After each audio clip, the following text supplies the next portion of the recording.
മൂന്നാം ബലാത്സംഗ കേസിലെ അതിജീവിതയ്ക്ക് ഭീഷണിയും വെല്ലുവിളിയുമായി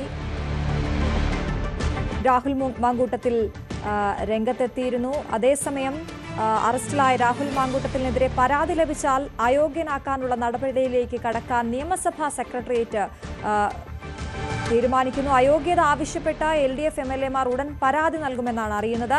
അതിനിടെ അറസ്റ്റ് ചെയ്ത വിവരം സ്പീക്കറെ രേഖാമൂലം പോലീസ് അറിയിച്ചു. ബലാത്സംഗ കുറ്റം ചുമത്തിയതും കേസ് വിവരവും കൈമാറി.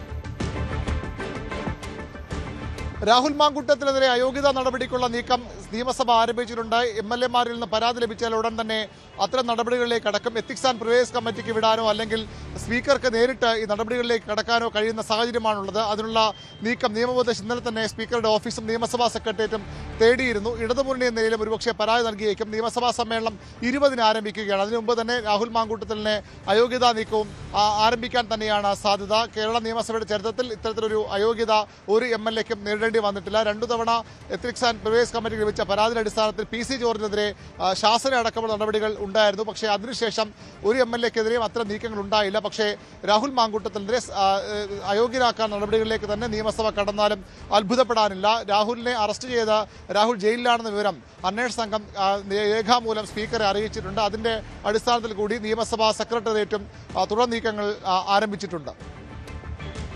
അതേസമയം ബലാത്സംഗ കേസിൽ റിമാൻഡിലായ രാഹുൽ മാങ്കൂട്ടത്തിൽ മാവേലിക്കര സബ് ജയിലിലെ രാഹുലിന്റെ ആദ്യ ദിനം കഴിച്ചുകൂട്ടിയത് ഏകനായാണ്. സുരക്ഷാ കാരണങ്ങൾ മുൻനിർത്തിയാണ് സബ് ജയിലിലെ 3-ാം നമ്പർ സെല്ലിൽ രാഹുലിനെ ഒറ്റയ്ക്ക് പാർപ്പിച്ചിരിക്കുന്നത്.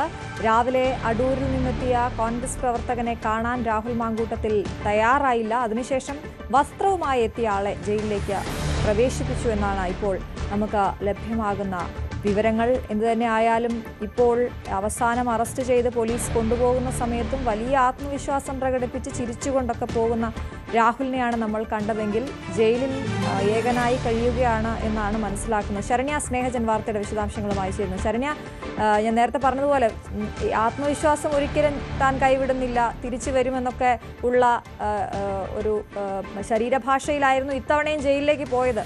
ജയിലിനുള്ളിലെ അവസ്ഥ എന്താണ്?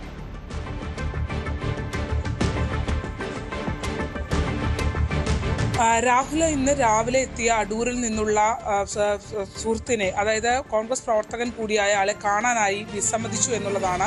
കാരണം രാവിലെ 10 മണിയോടുകൂടി ഇയാൾ എത്തിയപ്പോൾ ഇയാൾ കൂടിക്കാഴ്ചയ്ക്ക് വേണ്ടിയുള്ള അനുവാദം തേടി. പക്ഷേ ജയിലിനകത്തേക്ക് കടത്തിവിടേണ്ടതില്ല എന്നുള്ള നിർദ്ദേശമാണ് രാഹുലിന്റെ ഭാഗത്തു നിന്ന് ഉണ്ടായത്. ഇന്നലെ വൈകിട്ടോടുകൂടി രാഹുലിനെ മാവേലിക്കര സബ് ജയിലിലേക്ക് എത്തിക്കുമ്പോഴും വലിയ പ്രതിഷേധമാണ് ഉണ്ടായിരുന്നത്. ഈ പ്രതിഷേധങ്ങൾക്ക് DYFI പ്രവർത്തകർ ചീമുട്ട ഉൾപ്പെടെ കൊണ്ടുവന്ന് പ്രതിഷേധിക്കുന്ന ഒരു സാഹചര്യം ഉണ്ടായിരുന്നു. അങ്ങനെ ആ ഉന്തും തള്ളിലും പെട്ട വലിയ പ്രതിഷേധങ്ങൾക്കൊടുവിലാണ് വാഹനം ജയിലിനകത്തേക്ക് കടത്തിക്കൊണ്ട് പോവുകയായിരുന്നു. സാധാരണ പുറത്ത് ജീപ്പ് നിർത്തി ആളുകളെ നടത്തിക്കൊണ്ടാണ് അകത്തേക്ക് പോകുന്നത്. പക്ഷേ ഇത് ജയിലിന്റെ വാതിൽ തുറന്ന വാഹനം അകത്തേക്ക് ഓടിച്ച് കയറ്റേണ്ട ഒരു സ്ഥിതിയായിരുന്നു പോലീസിന് ഉണ്ടായിരുന്നത്. ഇപ്പോൾ മാവേലിക്കര ജയിലിൽ 3-ാം നമ്പർ സെല്ലിലാണ് രാഹുൽ മാങ്കൂട്ടം MLA ഉള്ളത്.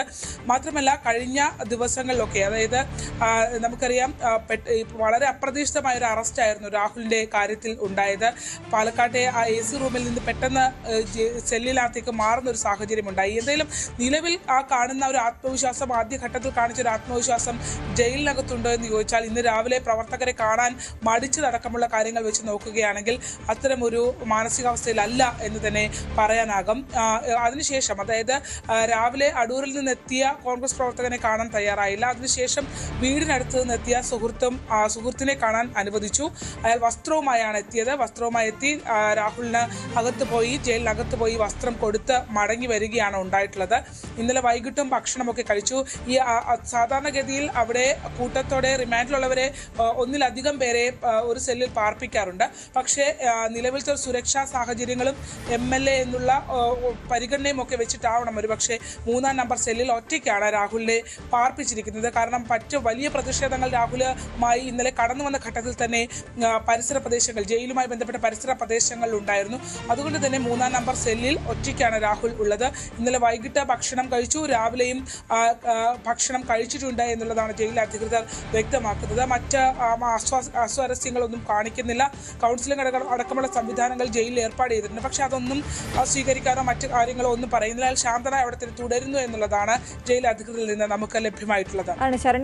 ശരണ്യ പറഞ്ഞതുപോലെ തന്നെ പോലീസിന്റെ നീക്കം അത് അപ്രതീക്ഷിതമായിരുന്നു രാഹുലിനെ സംബന്ധിച്ചിടത്തോളം. ശബരിമലയിലേക്കൊക്കെ പോകാൻ ഒരുങ്ങി നിൽക്കുമ്പോഴാണ് അറസ്റ്റ് ഉണ്ടായത്. അത്തരത്തിൽ മാനസികമായി തയ്യാറെടുക്കാൻ ഒരു സമയം അയാൾക്ക് ലഭിച്ചിരുന്നില്ല. അതുകൊണ്ട് തന്നെ ആ ഒരു വിഷാദം ജയിലിനുള്ളിൽ ഉണ്ടാകും.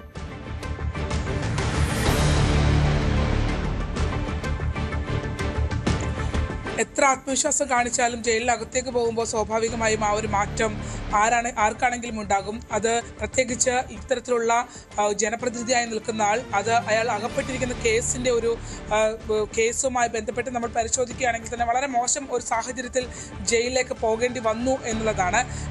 നേരത്തെ സൂചിപ്പിച്ചതുപോലെ തന്നെ ഒട്ടും പ്രതീക്ഷിക്കാത്ത ഒരു അറസ്റ്റായിരുന്നു. ഒരുപക്ഷെ പാലക്കാട് AC റൂമിൽ നിന്നും ജയിലിലെ മാവേലിക്കര സബ് ജയിലിലെ 3-ാം നമ്പർ സെല്ലിലേക്ക് എത്തുമ്പോൾ തീർച്ചയായും ഇത് ആരാണേലും എത്ര പുറമെ ആത്മവിശ്വാസം പ്രകടിപ്പിച്ചാലും ആരെയാണേലും അത് തകർക്കുന്ന രീതിയിൽ തന്നെയായിരിക്കും. പക്ഷേ രാഹുലിനെ സംബന്ധിച്ച് ഉയർന്നു വന്നിരിക്കുന്ന വിഷയങ്ങൾ വളരെ ഗൗരവമേറിയതാണ്. അതിന് ഓരോ ഘട്ടത്തിലും തെളിവ് സഹിതം കാര്യങ്ങൾ പുറത്തു വരുമ്പോഴും അതിജീവിതന്മാരെ ഭീഷണിപ്പെടുന്ന അടക്കമുള്ള കാര്യങ്ങൾ അയാളുടെ ഭാഗത്തു നിന്ന് തുടർന്നുകൊണ്ടേയിരുന്നു. എന്തായാലും അത്തരം ഒരു കാര്യങ്ങളിലാണ് പോലീസിന്റെ ഭാഗത്തു നിന്ന് അപ്രതീക്ഷിതമായ ഒരു നീക്കമുണ്ടായത്. ഉടുവസ്ത്രത്തിൽ ഇറങ്ങി വരേണ്ട സാഹചര്യമാണ് രാഹുലിന് ഉണ്ടായത്. അതുകൊണ്ട് തന്നെ ഇന്നിപ്പോൾ ജയിലിലും അയാളുടെ വസ്ത്രങ്ങൾ ഉൾപ്പെടെ അവിടെ എത്തിച്ച് നൽകിയിട്ടുണ്ട്. നിലവിലത്തെ ഒരു സാഹചര്യത്തിൽ ഒരു രാഷ്ട്രീയ സമരങ്ങളിലോ മറ്റും പങ്കെടുത്തുകൊണ്ടല്ലോ ഇപ്പോൾ രാഹുൽ മാങ്കൂട്ടത്തിൽ എത്തിയിരിക്കുന്നത്. അതുകൊണ്ട് തന്നെ അയാളുടെ ഒരു മാനസിക നില, പക്ഷേ ഭക്ഷണവും മറ്റു കാര്യങ്ങളൊക്കെ കൃത്യമായി കഴിക്കുന്നുണ്ട്. അതിനോടൊന്നും അയാൾ വിയോജിപ്പ് പ്രകടിപ്പിക്കുന്നില്ല. സെല്ലിൽ മറ്റ് അസ്വസ്ഥതകൾ പ്രകടിപ്പിക്കുന്നില്ല, അവിടെ തുടരുന്നു എന്നുള്ളത് തന്നെയാണ് പോലീസ് വ്യക്തമാക്കുന്നത്. പക്ഷേ അതേസമയം തന്നെ രാഹുലിനെ സംബന്ധിച്ച് ഇത് ഏറെ ചിന്തകളിലൂടെ കടന്നു പോകുന്ന ഒരു സമയം തന്നെ ആയിരിക്കുമെന്ന് തന്നെ പറയാൻ കഴിയും. അശ്വതി. ശരി, ശരണ്യ സ്നേഹജനാണ് വിവരങ്ങൾ നൽകിയത്. അതേസമയം രാഹുൽ മാങ്കൂട്ടം വിഷയത്തിൽ പ്രതികരിക്കാനില്ല എന്ന് തന്നെയാണ് പ്രതിപക്ഷ നേതാവ് VD സതീശൻ ഇന്നും പ്രതികരിച്ചത്. പാർട്ടിക്ക് പുറത്തുള്ളവരോട് എങ്ങനെയാണ് രാജി ആവശ്യപ്പെടുന്നതെന്നും സതീശൻ ചോദിച്ചു. പാർട്ടിക്ക് പുറത്തുള്ള ആളുകളോട് എങ്ങനെ രാജി ആവശ്യപ്പെടും? ഒരാളെ നിയമസഭാംഗമായി ജയിച്ച ഒരാളെ പുറത്താക്കണമെങ്കിൽ ഇപ്പോ ആന്റണി രാജുവിന്റെ മെമ്പർഷിപ്പ് പോയി, അത് ഓട്ടോമാറ്റിക്കായിട്ട് പോയതാണ്. മെമ്പർഷിപ്പ് 2 കൊല്ലത്തിന് മീതെ അല്ലെ ശിക്ഷ കിട്ടിയപ്പോ പോയതാണ്. അല്ലാതെ ഒരാളുടെ മെമ്പർഷിപ്പ് കളയാനുള്ള പ്രൊവിഷൻ ഏതെങ്കിലും ഉണ്ടെന്ന് ഞാൻ ഇതുവരെ എന്റെ ശ്രദ്ധയിൽപ്പെട്ടിട്ടില്ല. ശ്രദ്ധയിൽ ആരെങ്കിലും പെടുത്തിയാൽ നമുക്കത് പരിശോധിക്കാം. ഞാൻ ഒറ്റയ്ക്ക് പറയേണ്ട തീരുമാനമല്ല. പാർട്ടി എല്ലാ കാര്യത്തിലും ഇത് സംബന്ധിച്ച് പാർട്ടിയാണ് ഒരുമിച്ച് തീരുമാനമെടുത്ത് ഇനി പാർട്ടി ആലോചിക്കും. അങ്ങനത്തെ ഒരു ഘട്ടം വന്ന സാങ്കല്പിക ചോദ്യമാണത്. ഇപ്പൊ മറുപടി പറയേണ്ട ആവശ്യമില്ല. കൂടുതൽ വാർത്തകൾക്ക് News 18 കേരളം യൂട്യൂബ് ചാനൽ സബ്സ്ക്രൈബ് ചെയ്യുക.